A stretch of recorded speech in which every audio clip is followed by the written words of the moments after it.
Democrats continue to wisely oppose the building of a border wall using reason and logic to counter the wild ranting of an out-of-control President Trump.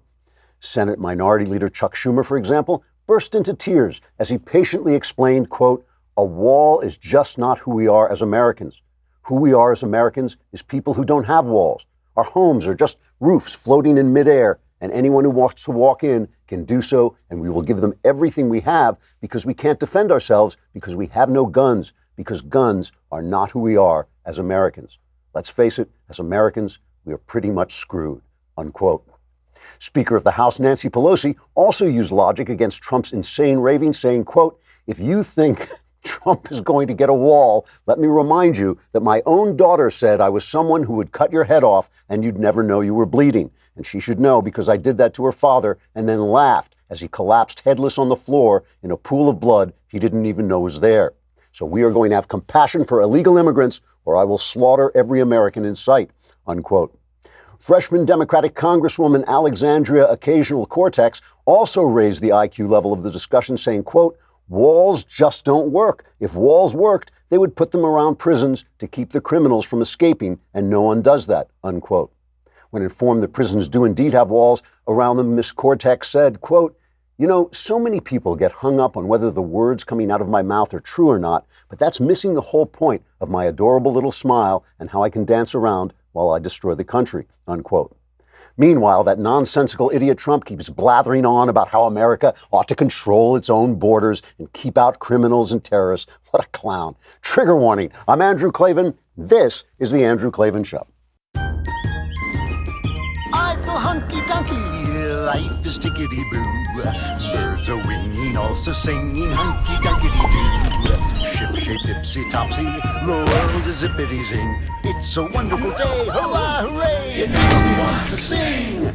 Oh, hurrah, hooray! Oh, hooray, hurrah! So I have a confession to make. Ever since the midterms back in November, I have been in a crappy mood about politics.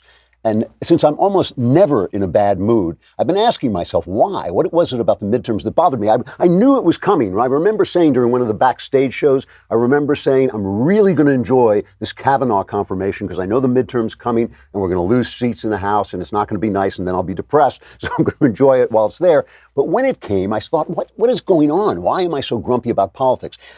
I've thought about it, and it's not the left that's bothering me because the left has basically left the American building. The left thinks if you go out and work hard to make money to better your life, they should decide how to spend that money because they're just that much better than you are. So to hell with them. It's the right that annoys me. It's our guys, the conservatives. It's the rich suburban Republicans who didn't show up for Trump, and they gave power to socialists by voting for these make-believe moderate Democrats because they thought Trump was such a blustering bore. And it's the women who ignored the fact that their families are safer and more prosperous under Trump, and they voted for radicals because Trump is naughty and he's mean and he says nasty things. And then there are the theorists and commentators, and I know that each man and woman has to follow his or her conscience, but I just feel at this point, when they start to talk about Trump's character, they are wallowing in self-protective sanctimony. They don't want to get Trump stains on their philosophical purity. This amounts to Seinfeld conservatism, a movement that is now about nothing, a movement that seeks to accomplish nothing because it's too busy lamenting the fact that Trump won and he's not the guy they wanted. Listen, Donald Trump, I've said it a million times, he's a great big character with great big flaws. So what? He's doing a terrific job. He's doing things conservatives have been trying to do for decades without succeeding. And he knocked over the other Republican candidates like they were ninepins, which tells me that the other Republicans weren't reaching the voters. Now, you may remember the voters. They're the people you have to convince in order to have an effect on the politics of America. It is great to sit in your office or behind your microphone and pontificate on what the world should be and how super great the old days were. But again, so what? This is politics. It's dirty. It's tough. You don't have to like Trump. I don't always like Trump, and you don't have to approve of him. But if you don't fight the fight you're given, you're actually not fighting it all. And more importantly, you are making me cranky. So knock it off. We're going to look at the fight we're in right now. But first, let us talk about Robinhood. I love this. You know, I gave this to the Katies. The Katies are the two ladies who actually run the Daily Wire. I know we talk about the God King and all that, but really it's the Katies. It's Caitlin and Katie who do, you know, just make everything happen. And so I gave them the Robinhood app and told them to work it, and they were loving it so much, and talking about how easy it was to use, how it taught you how to invest, it taught you what kind of stocks you wanted, it examined what kind of finances you had and what kind of risks you wanted to take, and it taught you how to be in the stock market. And that is something I really want to know. So now I've asked them to set up one for me, and I'm really looking forward, because other brokerages charge up to $10 for every trade. Robinhood doesn't charge commission fees. You can trade stocks and keep all of your profits. It's got easy to understand charts, market data. You can place a trade in just 4 taps on your smartphone and learn how to invest as you build your portfolio. That's what I'm looking for. Robinhood is giving listeners a free stock like Apple, Ford, or Sprint to help build your portfolio. Sign up at klavan.robinhood.com. That's klavan.robinhood.com. And you can find out so many things, like how you spell Klavan. It's Klavan.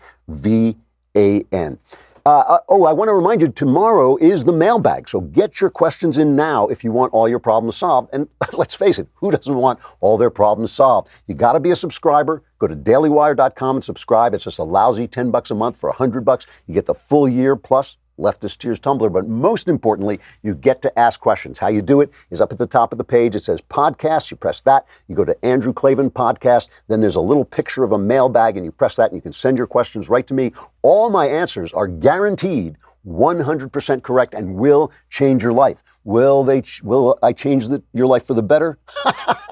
I don't know. But you want to be there. So that's tomorrow. So Donald Trump tonight is going to make a speech from the Oval Office on border security. And I want to examine this because I want to talk about what politics is really like. What politics is really like, not what it's supposed to be like, not what we wish it was like, but what it is really like. We don't know what he's going to say. He hasn't decided yet whether he's going to declare a state of emergency, which would be probably illegal. He probably wouldn't get away with it, but it might convince his base that he's doing what they want him to do. It shows that he's fighting the good fight to get his wall.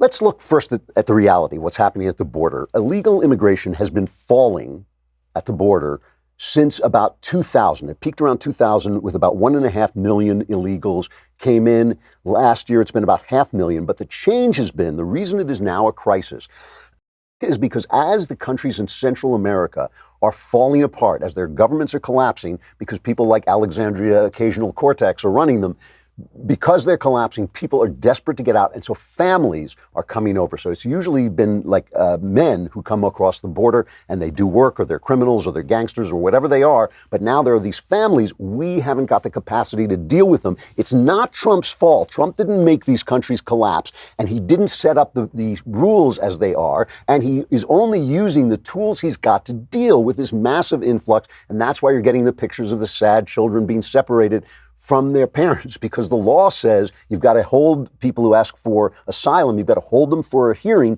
but you can only keep the kids in the holding cells a certain amount of time, then you have to release them, and that's how the separation happened. Not Trump's fault. He's doing what he can to deal with it. But in order to solve this problem, and the problem that has been going on for decades at the border, Trump promised a wall. So he needs a wall. The Democrats, who are talking absolute garbage about abolishing ICE, about establishing sanctuary cities where people can hide out if they've broken the law. This is how people are getting killed, because in California they couldn't report an illegal gangster and then he shot a cop. This is what the left is talking about. But in real life, if these people are adults and responsible, there's a deal to be made. They can get amnesty for the dreamers, the people who came in here before they were old enough to make a decision. They were brought in by their parents, and give Trump a wall. Give Trump a wall. And then in between those two things, which are kind of minor points, I know those are the emotional high points, but they're minor points. In between those things, you rejigger the system. You make it so you cannot just come in and declare asylum and get a hearing. That's ridiculous. You make it, you have to come into certain points. You have E-Verify. You make it harder for people to get illegals to get jobs. You basically tighten the security, and make the system logical. That's how politics works. Trump needs the wall because he promised the wall, because the base asked for the wall. Will a wall work? Walls seem to work pretty well. They work in my house. People don't walk into my house because there are walls on it. I mean, walls do seem to work. They work in Europe. They work in Israel. Give them a wall. It's not going to kill you to give them a wall, and give them the dreamers. I know that there are people, absolutists on the right, who say, no, we can't give amnesty to anybody. This is politics. You compromise. That's how you do politics. Instead, all we hear about is, that Trump talks in hyperbole, that sometimes the things that he says aren't true. This is from the right, and what a bad character he is, and he did this and he did that, and Mueller says this and Mueller. Who cares? Who cares? If he gets impeached and the Senate convicts him and throws him out, I'll wave goodbye. That'll be too damn bad, because it'll be a long time before we get a guy as effective as he is. Is his character good? It's good enough to be courageous and fight for what he wants. It's good enough to get the conservative policies. George W. Bush had a better character. Did he do as much? No way. No way. He extended entitlements. He had wars around the world that are not, that's not a conservative doctrine. If we are going to have this Seinfeld conservatism and all it cares about is looking good and basically standing up for these ideals that cannot be put into practice, we're going to be about nothing, and we're going to accomplish absolutely nothing. And I'm going to be in a bad mood, and I don't like that. So it's got to stop right now. So let's listen to what the opposition is doing, right? Donald Trump is going to make a speech. President of the United States, he's going to speak from the Oval Office. This is a very powerful way to speak, because it's personable, it's personal. You're talking directly to the American people. So what is the left or the journalist, but I repeat myself, what is their strategy? We just won't run it. We're not going to show people what the president is saying because we don't like the president. Like here's Mika on Morning Joe. Here's her strategy, and it is the strategy of the left. One of the most time-honored and powerful ways a president has to communicate with the American people is through a primetime Oval Office address. The majesty of the setting, the request for valuable television time, network TV time, with the ability to capture the focus of the people of the United States to, maybe the signal to the country that says, this is something of national importance. As your president, I need to communicate with my fellow citizens our shared challenges and how we're going to meet them together. We've seen that before. Done right, a nighttime Oval Office address can unite the country in trying times. It can inspire the better angels in ourselves. But all the signs here indicate that is not what Donald Trump has in mind, and the networks have a decision to make. Do they want to run the promise of more lies, more misleading statistics, more twisting of reality, mindless confrontation, all for the sake of defending Trump's dark, twisted fantasy on a wall on the Mexican border to fight an enemy that doesn't exist except in the most fevered swamps of American politics? Do they want to do that? Well, first of all, they're going to do it because they got caught out, basically. It became a public fight. But the networks were seriously considering basically censoring the president because they don't like him. But that's just simplistic. Let's go to a really deep thinker, Don Lemon. Let's feel he had a deeper idea, because Don, he's a thinker, our Don. Let's hear what he had to say. Do you think it should be, a delay of some sort? And then you can, because people believe it. The president will say what he has to say.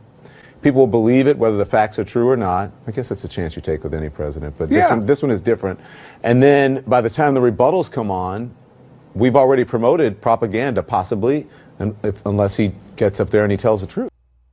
You could see Cuomo. Chris Cuomo seems to be coming, like a little light seems to have gone on behind Chris Cuomo's forehead. As he's suddenly saying, I'm surrounded by a bunch of idiots, He said, you've got to run it. It's the president. He wants to talk to the people. It's the network's job, basically, to convey what the president wants to say. But they hate him so much, they're willing to silence him. They're willing to screw the people out of hearing what he has to say, because they've decided that his vision is dark. They've decided that what he's saying is wrong. And, the thing about it is, leaving the wall out of it, I mean, the wall, as I say, is now a political football. It's something that we, I think, as conservatives have to support, because our guy needs it to stay in office. So I think that's why we have to support it. It's politics. That's basically it. But a lot of what Trump is saying is actually true. I mean, here he is talking about the crime problem and the overall problem of just the rule of law being in operation at the border. Let's cut to.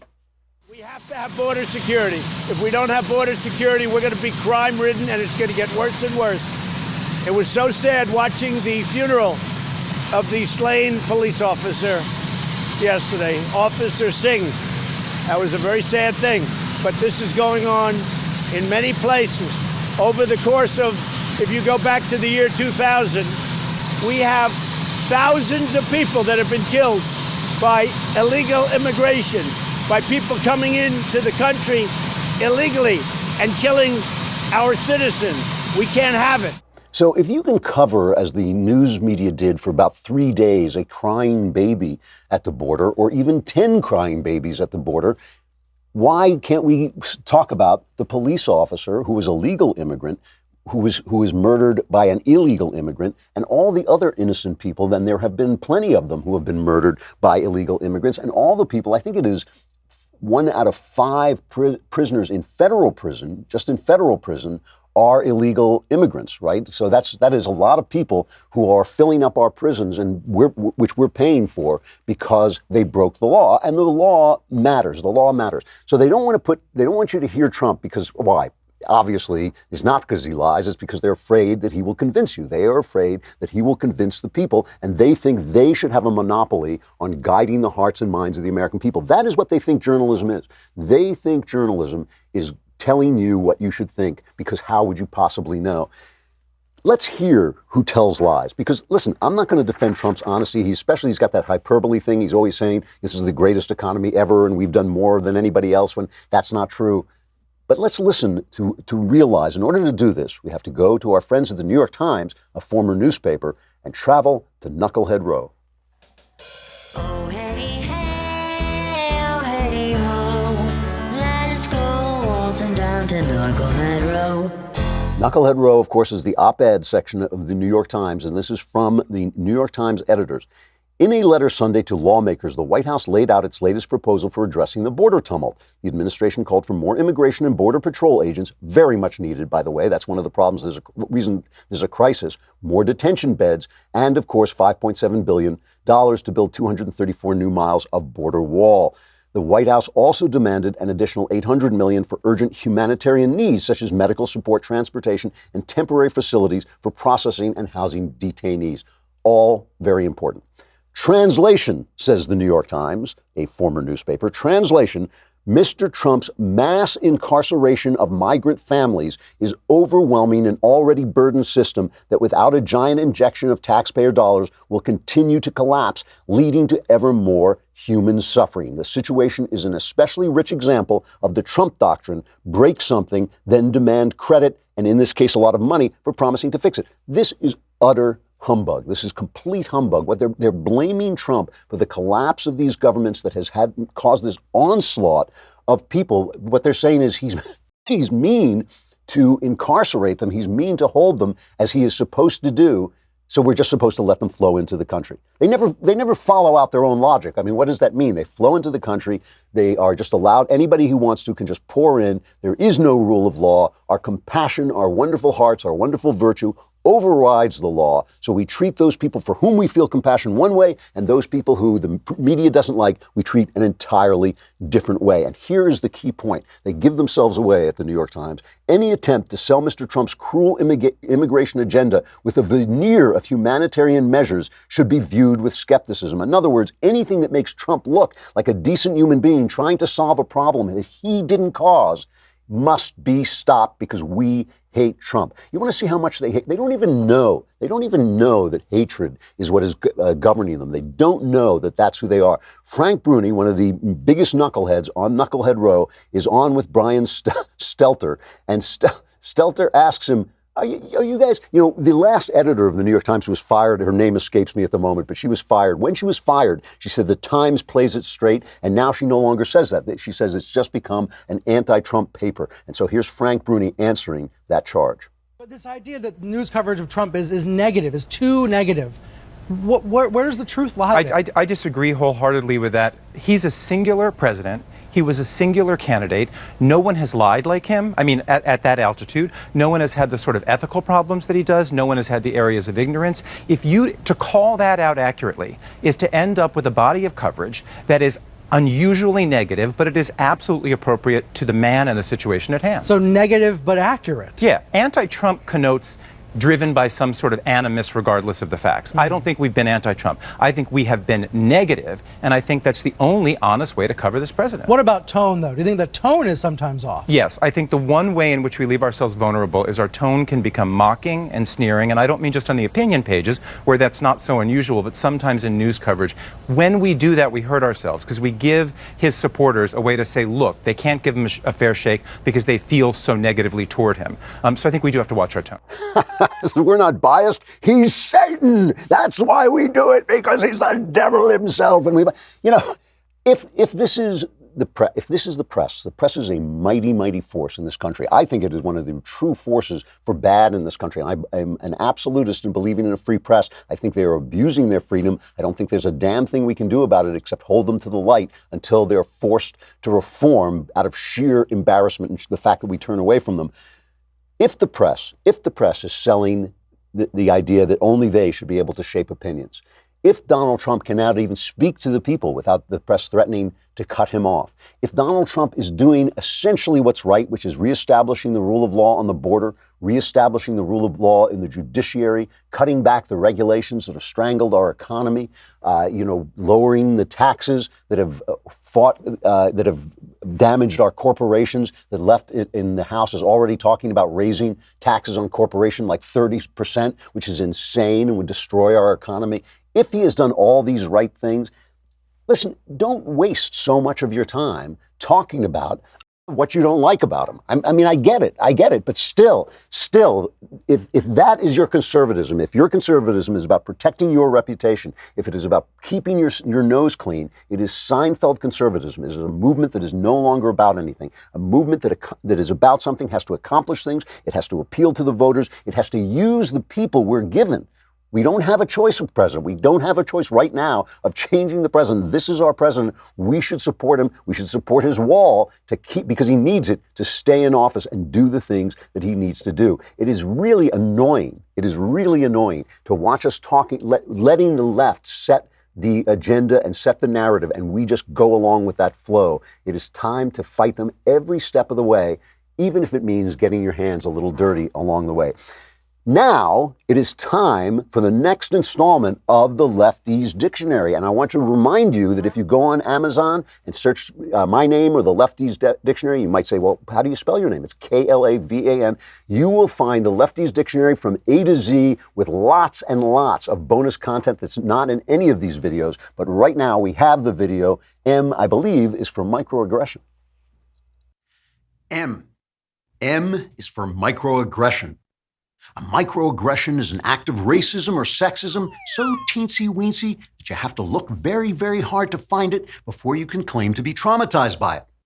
Take as an example a man who says to a woman, "Good morning, madam. Fine day, what?" This is a microaggression because the man is imposing his male sense of the morning on the woman before she has had a chance to develop her own distinctly female opinion. The man then asks a question to which the response has already been determined by his masculine aggression.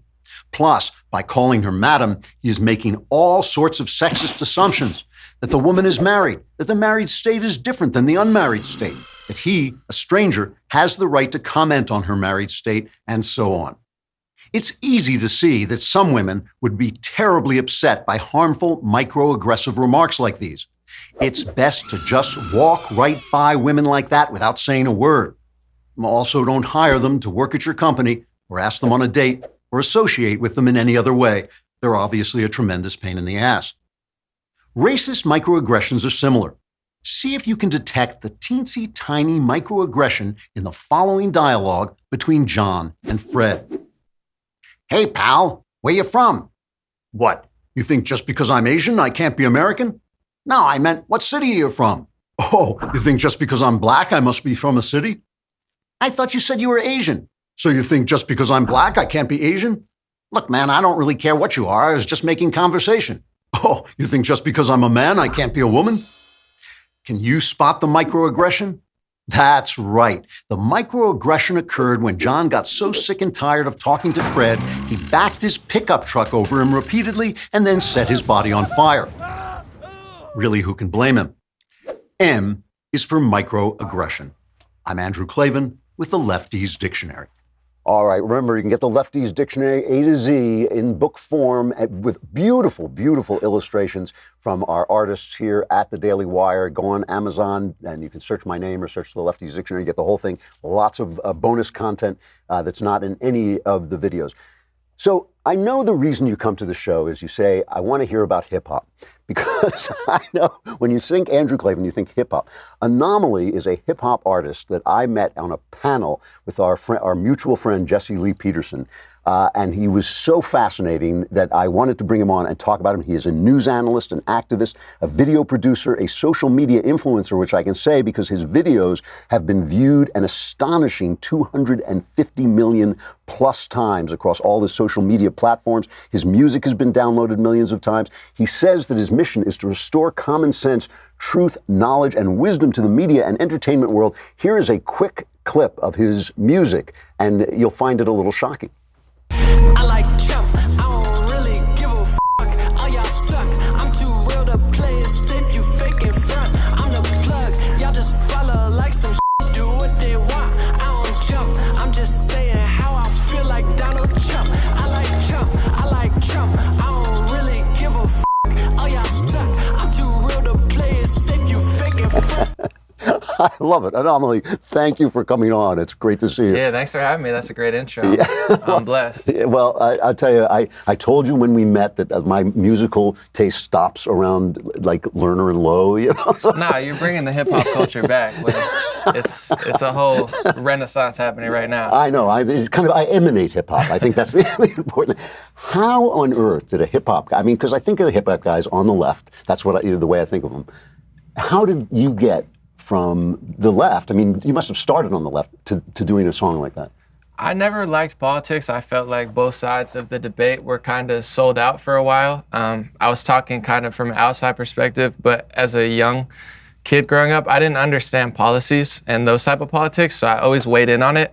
But I thought Bernie was like a matrix breaker, gonna be the guy that Trump is now. And so I just kind of weaved in that way, and once I saw the truth, it's, I can't lie to myself. And I do want to say to a lot of hip hop artists, a lot of them are pro Second Amendment, and I don't think any hip hop artists like taxes, so I'm not quite sure why they think the Democratic Party is for them. Or maybe they don't, they think they're both corrupt, but I really do think Trump is a guy who came, from the outside, and he is the guy we've been looking for, and I don't think a lot of hip-hop artists want to admit that. See, what's amazing, you start out as Bernie Sanders. Bernie Sanders is a socialist, the guy honeymoons in the Soviet Union. I mean, this is a guy, he's almost a character from another age, from like back in the 30s and 40s, before we found out what socialism is. What was it, though, that made you think, like, wait a minute, this is a problem, Trump is doing the right thing? My whole thing for a decade now, I've always known the media was brainwashing people, lying, starting wars. So Bernie, his whole movement seemed to be anti-media. I never quite thought $15 hour minimum wage. Like, I was always like, oh, that's going to crush small businesses. But I was so desperate that I guess I bought into a lot of the rhetoric, and I was like, he's going to be the guy who stops the wars. He's going to be the guy who breaks the two-party system. So it was never his policies that really brought me to his side. And I didn't, to be honest, until like a year or two ago, I didn't understand like taxes and health insurance. As I got older and started learning about it via thousands of dollars being stolen from me via Obamacare, individual mandates, then I'm like, oh wait, this sucks. So it was kind of that. It wasn't his policies that I liked. And then once I learned about socialism and he showed his true colors, I was like, whoa, thank goodness that didn't work out. What about the tone of censorship on the left, this new thing where if you say something now, or if they can find a tweet that you put out like 20 years ago that has a word in it that now they don't like, you're basically out of a job. I mean, is that something that haunts you? Does it come after you at all? It's terrible. It hasn't affected me. I've been very lucky and fortunate as far as not really any press, and I appreciate that rather than bad press, but it's terrible. A lot of the media, I feel like, as far as the mainstream, it's mostly leftist, the whole celebrity culture, entertainment culture. And what I'm trying to get people to understand is they don't care about your race or sexual preference like they claim to. Ellen DeGeneres, now they're saying, who made her the gay pope? That's like a Washington Post. I'm like, what? You're turning on Ellen? She shilled for your agenda for a decade. Kevin Hart, they claim like they're the saviors of the African-American community, but they're mad about a joke 10 years ago. It's absolutely ridiculous. It's ruining comedy. It's ruining free speech, and it's ruining intelligent discussion and solutions because our feelings and words are not the big scoop here. There's people getting enslaved in other countries and no one cares because they're mad at Rudolph. It's crazy. Now, hip hop emanates from the black community. I mean, so much of American music, so much great American music comes out of black music. Mm-hmm. Are you linked into that community at all? I mean, do you have friends from the black side of hip hop? Absolutely, yeah. I'm not like Elizabeth Warren. Like I don't claim ownership over the whole community. But you look like about 1/220. Yeah. My political stances may have got a different crowd, but I remember a music label was interested in me, and they were treating me like very white per se. Like they were like, "Oh, we're gonna dress you up like this." It was kind of strange. But then I remember they came back to me and they're like, "The kids in Brooklyn, they know about your music," and I think I tap into real people, and I have a lot of people who started hip hop, and a lot of the people who were like involved in the very beginning of it. I've got love from Jam Master Jay's family, and a lot of and hip hop actually took a turn in culture. It wasn't always about what it is now. It started dancing, b-boying, graffiti, positive vibes, and it was never about this. So I think it's like forked into five, and a lot of the elements of it that are toxic were not the origins of it. But I've been blessed, and good people from every community usually reach out. And do you get any blowback about the Trump stuff? I mean, I like Trump. A little bit, but not really, to be honest. Like all my friends in hip hop, they're like, man, I don't like Trump, but that song really slaps. They like the song, and it's been like anytime someone gets really mad at me, it's usually someone that's whiter than I am. But or like maybe like some guy who's like 55 from San Francisco and lives on a boat or something. Like it's not really the people. I talk to people all the time. Spanish, black, a lot of people know about a lot of stuff. So I'm hoping to get more hip hop interviews because I could connect and really be like, listen, I'm not trying to ruin everything. I agree with you on this, and this, but like you got to understand if you like the Second Amendment and you like free speech and you like low taxes, the government not stealing your money, this side's not for you. They socially manipulate people to then financially and politically get them. Well, I mean, it started out, there used to be a lot of love for Trump in rap music. I mean, they would basically point to him because he had the gold and all that stuff. He kind of had the values of rap, basically. Is that all gone? I mean, is there nothing like that anymore, or is it just gone underground? Or the people secretly supporting Trump, but not? I mean, Kanye likes him. I have a producer that's like very successful, one of the biggest production groups ever. And he likes Trump a lot outwardly, and he tells me that a lot of people behind closed doors do. A lot of people don't, but the media push billions of dollars went into trying to tell people that Trump is racist. But if you look at it, Trump is really like a lot of rappers. Floyd Mayweather actually brought it up. He's like, man, he talks about women like rappers talk about women sometimes. He talks about, he's really blunt. I mean, that's what I like about a lot of rappers. They always said it like it was. So it's like, people didn't want it to come from that side, but I think Trump's also exposing a lot of backwards, people hate men and hate white people. And it's like, I didn't really realize how deep it was until Trump came out. He made everyone show their true colors. And you're like, a lot of it is you guys as well. It's not just from this side. No, I think that's absolutely true. I mean, besides the taxes, which we all hate taxes, but what are the issues that really get you? I mean, what are the things where you say, you look at the media and think, you can't believe they're saying what they're saying? The wars were always a big thing because I realized, I'm like, all right, we're overseas, this and that. 9/11 happened, we went over there, but Trump defunded $1 billion policy in Syria, and a lot of people don't talk about it. We were funding rebels who were fighting ISIS. ISIS is fighting Assad, and the rebels are fighting Assad. So it's a lose-lose-lose. In Libya, there's slave trade, organ harvesting, because they funded extremist rebels, and those rebels killed the leader of Libya, and then there's nothing. So it's like Syria might not be up to the greatest stuff. I have no idea what he is or isn't doing. But if you kill the leader and the only people on the ground are terrorists and extremists, it's not going to get better. And Trump, I think he's very pragmatic, and he's like, who are these people? And people are like, he's so dumb. But he's right. Who are those people? He says it very basically, but he makes complete sense. So I like that he's doing that. In the media, it seems like even conservatives, besides maybe like Tucker Carlson, they're all on that. It's like one big club, and we're not in it. I mean, somebody said recently if Trump praised air, they would stop breathing at this point. I mean, I think so. I would say water. You know, he says he likes water. We might have people just dehydrate like SpongeBob. It's a good strategy. Say he likes water. It's like, man, I love water. I'm going to bring water. And people, it's like, just drink water. It's okay, my man. You won't die. I'm talking to Anomaly. Where do people find you when they want to hear your music? It's on Spotify and everywhere. It's AN0MALY. Okay. It's on YouTube, Facebook, but the O is a 0. So AN0MALY. Instagram, Dream Rare. Okay. And So now let's talk about music for a little bit, because you know what happened to me is I grew up listening to, my father was a DJ, and I grew up listening to the American Songbook. So I grew up listening to Sinatra, and even though they were guys before my time, they kind of stuck with me. And when the music changed, I thought, no, I like this music. I just stuck with it. And so I now have the musical taste of a 115-year-old man, essentially. But I must tell you, from rap into hip hop, I was lost entirely. I do not what is this music? Can you give it a theoretical basis, so at least I can grasp it intellectually? Tell me what it's trying to do. what I loved about hip hop when I was young, I always loved rhyming, like Shel Silverstein, where's the sidewalk ends, and I heard Eminem and Dr. Dre, forgot about Dre, and I was like, whoa, this is rhyming on steroids.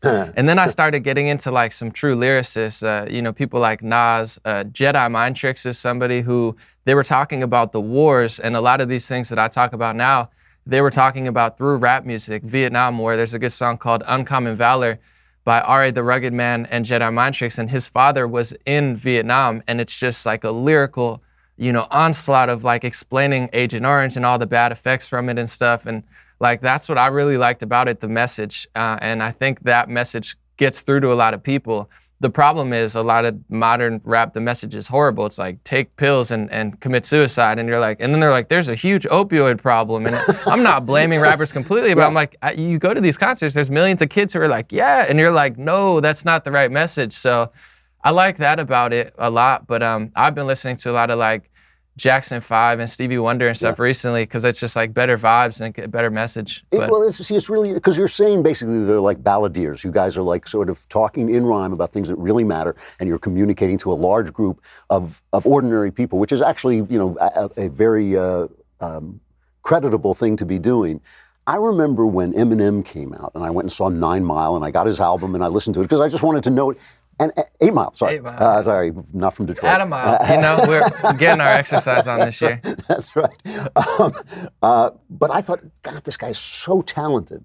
But it was, the stuff he was saying was grotesque, especially the stuff about cutting women's throats. And, it just, and I mean, is there some way to separate from that without becoming, like Christian music, this kind of bland, nothing? With Eminem, it's funny. I loved him growing up, but now I listen to it. You're like, oh, this is really dark. Yeah. And now his political opinions are awful. But I think it is art in a way. But my problem is it's been done for so long that it's like, if you're saying a story that's not true and it's bad, and people are listening to that, like I know and we're responsible for a certain number of people. So I take that very seriously.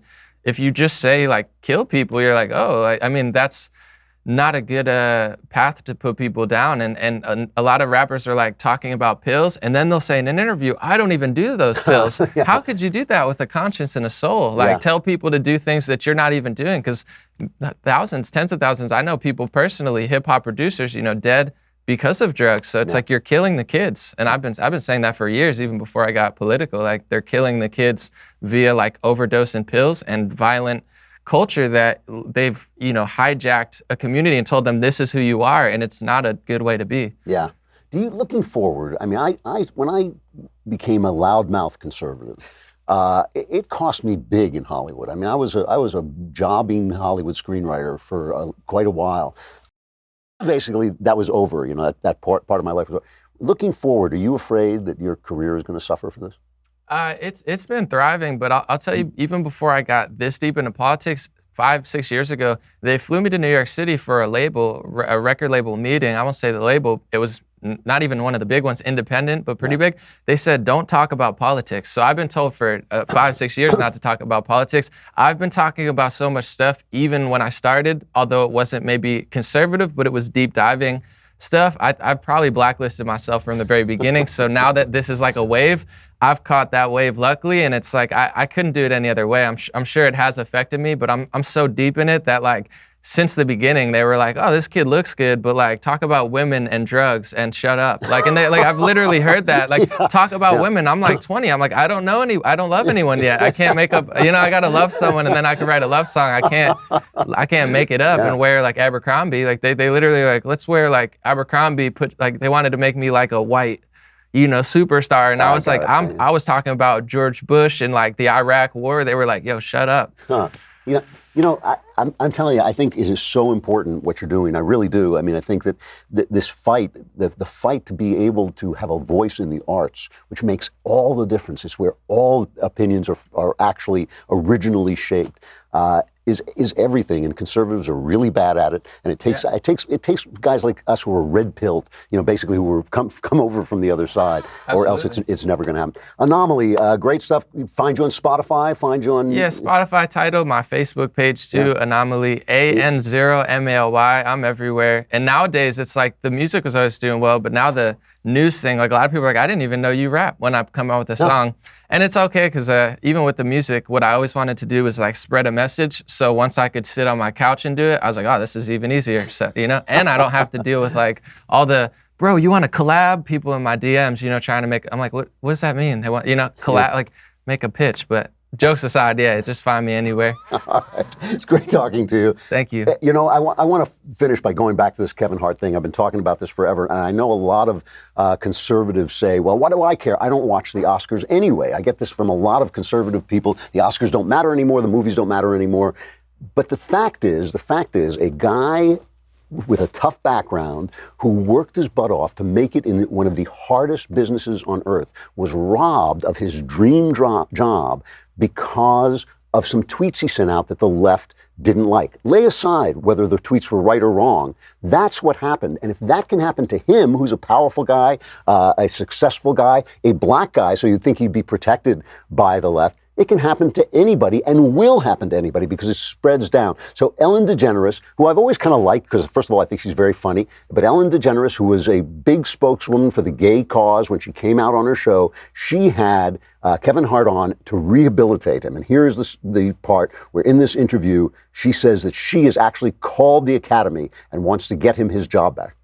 Called the Academy today because I really want you to host the Oscars. I think that I was so excited when I heard that they asked you. I thought it was an amazing thing. I knew how important it was and how it was a dream. So I called them. I said, Kevin's on. I have no idea if he wants to come back and host, but what are your thoughts? And they were like, oh my God, we want him to host. We feel like that maybe he misunderstood or it was handled wrong, or maybe we said the wrong thing, but we want him to host. Whatever we can do, we would be thrilled. And he should host the Oscars.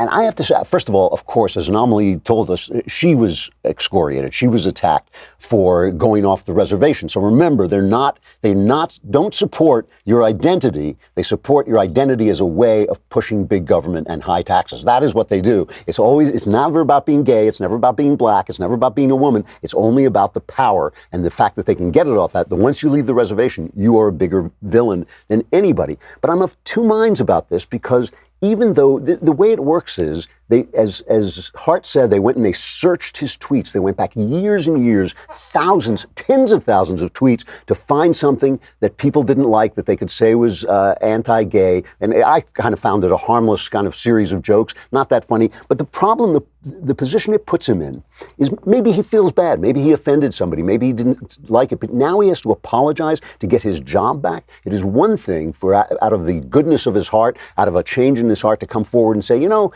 I'm sorry I made those jokes in the old days. It's another thing to be blackmailed into it and have to come crawling back like a guy at a Stalinist show trial to get your job back. I think that he should stay strong. I mean, he has said so many different things at this point, and I don't blame him. Like I said, it's the hardest business in the world. He made it. He came from a tough background, and now they're going to try and destroy him for a couple of tweets.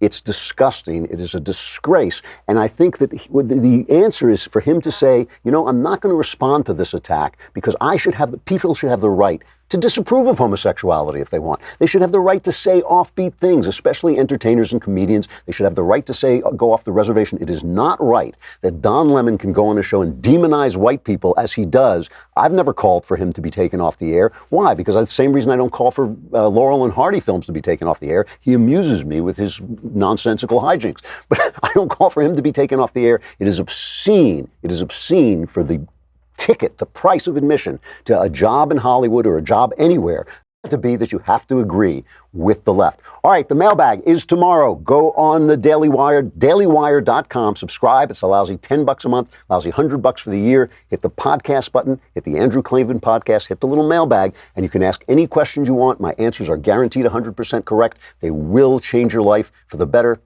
Who can say? I'm Andrew Klavan. This is The Andrew Klavan Show.